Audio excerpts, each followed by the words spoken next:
Hey guys, welcome to Amy's channel. This is Amy. In this episode, we will still explore within the ocean of the connection zone, where we could figure out more strategies and tactics to connect and escape our stones on the game board. Without further ado, let's start. Look at our first problem. Right now, this black stone seems to be separated from this group on the corner. However, this white stone, white 7, is also captured by the black stones, so this is an advantage that black could use. What is the correct step then? Well, we can think for a few moments and we could find that black could actually use the strategy of the knight's move first to connect those stones together. After this move, we discover that no matter how white responds, this group is connected. The knight's move in Chinese is called 小飞, which is the distance between 12 and 20. So in this case, if white continues to try to separate, it goes here, and then black could just capture white 21, and then we can see after a series of steps, those black stones are connected together due to the death of white 7. White cannot continue to separate because if it goes here, black could just eat those two white stones and therefore connect. In this way, by going here at the first step, black 20, black stones are able to connect with each other. In the second problem, we come to look at a typical shape. Now that we see this entire group of black stones are trapped inside white's territory, the only way to save these stones is to connect them with the stones outside. In this situation, we will introduce a new concept. In Chinese, it is called 托, and in English, it is underneath attachment, when a stone is going under its opposing stones. In this case, firstly, we could see that black could also use the disadvantage of white having a cut. So firstly, black cuts. And then if white tries to save those 4 white stones, it must go here to capture black 26. And then black uses the tactic of underneath attachment, which in this case is very useful because now white is not able to separate those black stones. If white continues to block, black could save black 26 so that we can see this point is not very useful for white anymore to try to capture those stones because black could just eat the entire group. So in this case, those white stones are dead. Back 2 steps, white is not able to go here anymore. If it goes from the other direction, black could cut here, and if it captures black, also saves this black stone. If white goes here, black could just capture, so this point is not good for white as well. White cannot step in this point anymore. So in this case, black is able to connect the stones back.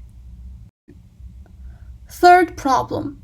This is where we use the disadvantages of white, that is, its cuts and weaknesses, to let black connect the group of black stones with the ones in the corner. Black could also use the tight liberties of white against it.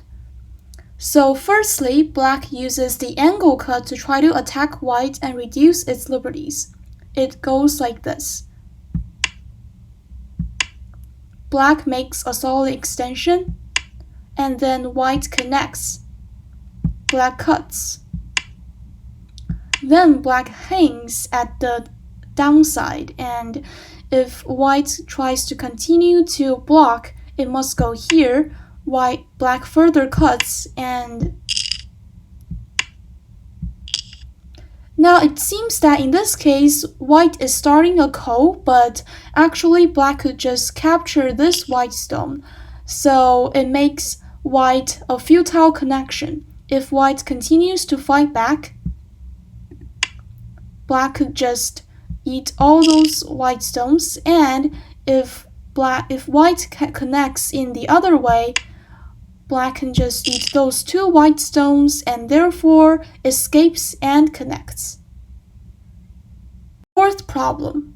Although this section is called connection part, it doesn't mean that stones have to connect to be alive. For example, in this problem, it still counts if black is able to make two real eyes inside white's territory. In this case, we might firstly notice that two white stones have tight liberties, enabling black to take advantage here.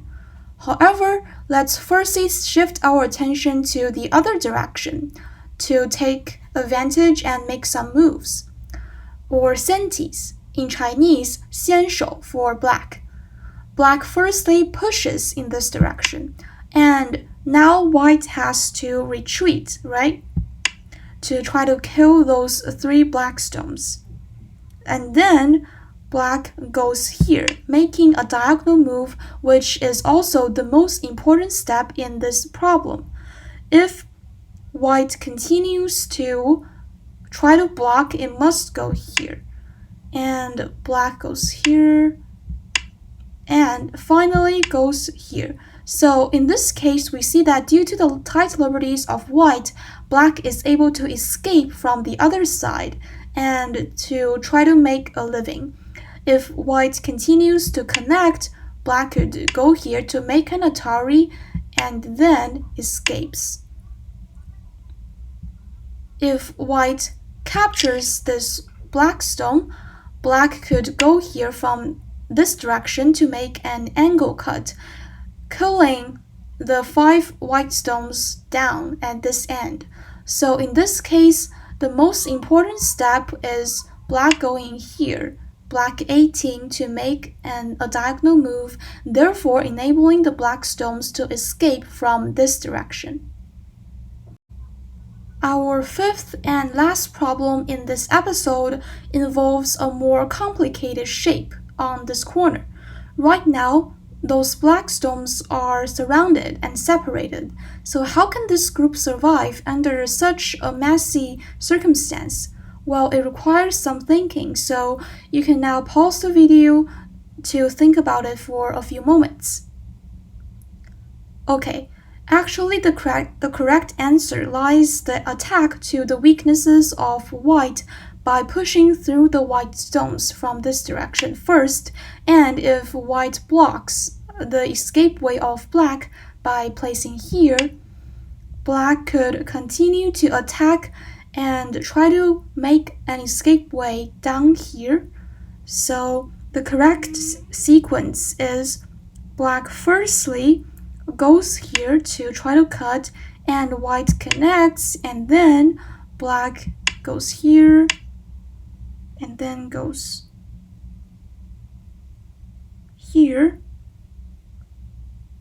to jump, and goes here, and then black hangs, and if white continues to block, it goes here.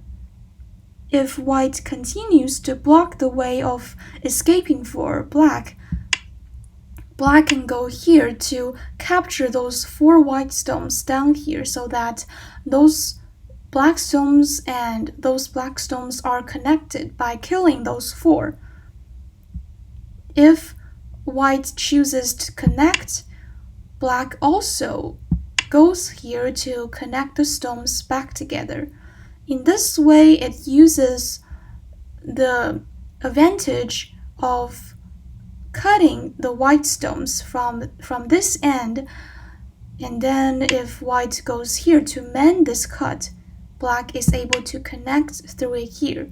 So this is the most complicated problem in this episode, and we see that it requires thinking and calculation, and also taking advantage of our opponent's disadvantages. So, actually, this is our last episode, the 10th episode of Life and Death Problem series. And I just want to thank you guys so much for accompanying me and watching all those episodes along the way. And hopefully, you have learned a bit and learned some strategies and tactics from those episodes that you watched.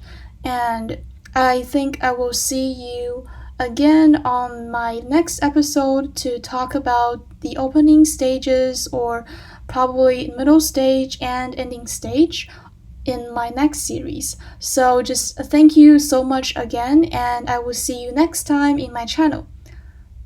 Bye bye.